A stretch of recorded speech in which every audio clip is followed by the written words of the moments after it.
Well, automated vehicles may seem like a thing of the future, but they are rising in popularity in larger cities, and from a personal Tesla to an airport shuttle. And new research from the University of Iowa is showing how these driverless vehicles could benefit rural communities. Nora J.S. Reichart explains. The Insurance Institute for Highway Safety expects that there will be approximately 3.5 million self-driving cars on U.S. roads by 2025. But there's a problem. These technologies have a lot of potential to improve safety and enhance mobility.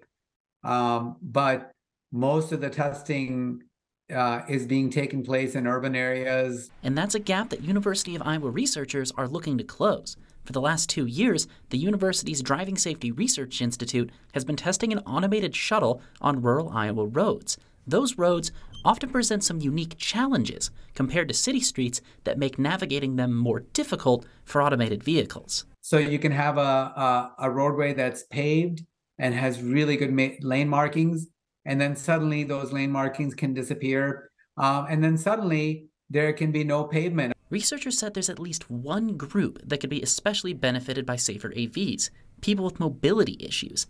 That's because rural settings can often be lacking in ways for them to get around town. They typically don't even have a taxi service out there, and Uber doesn't operate out in rural areas.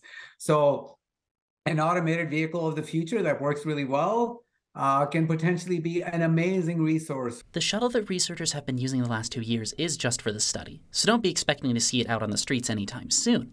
But researchers say the data they've collected can be used to help shape the future of AVs as more and more of them end up on the road. And we hope that that brings more light to where we are, and that we encourage further development and further testing of these technologies.